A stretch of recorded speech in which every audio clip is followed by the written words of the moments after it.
I was drawn to the project because I wanted to work with Guy. I met Guy 24 years ago on his first sort of main project, and then again in '99 on his second, and neither prevailed. And so when this opportunity came around, I was delighted to jump on board. Working with Guy is interesting. It's kind of like, it's a very different experience from any other filming experience I've had before. The best analogy I think I could give you is if you were in the Miles Davis quintet and Miles called you and said, I'm going to do a gig on Friday and it's going to be a sextet. I want you to bring your vibraphone and be in the band, and we're going to open up with Stella by Starlight. You would get on stage with the vibraphone and Miles would shout over, actually, we're going to do All the Things You Are, or no, Cherokee at this tempo, 1, 2, 2, 2. And you're going to lead the solos in 5, 4, 3, 2. So that's what it's like working with him. But it's brilliant because it's another tool that I think actors should have.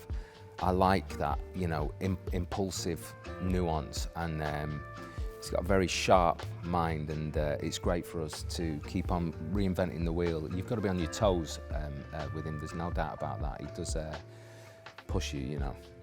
Bugsy's great. Bugsy's great. He's been a pleasure meeting him. You know, he's a Manchester boy as well, and he's from Crumpsall, and I didn't know much of his work before this at all, and then my friends back in the UK are like, oh, we love him, he's the governor, and he's a very, very sharp guy, you know, and he just tells me what he's reading, and I'm like, yeah, different, man. He's reading different things. He's reading about Napoleon, he's reading about different leaders, and he's putting that into his work, and that's probably why he's a cut above the rest, you know. And he's a Manchester kid, so he's lovely. He's a very nice lad.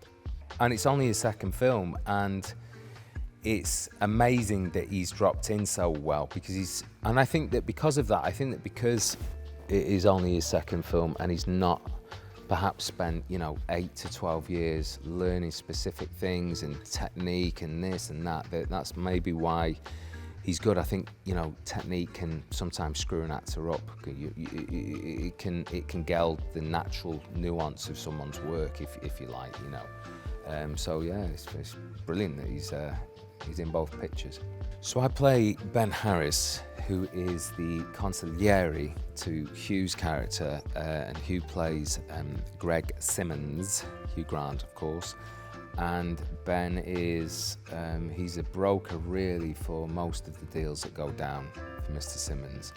And he's a Machiavellian type character, quite voracious, quite tenacious, and he's quite quiet. He's a reader of things, but it's funny because I said to Guy at one point, I was like, I think he's quite serious physically. I think he could do some damage. And Guy's like, no, he's a lawyer.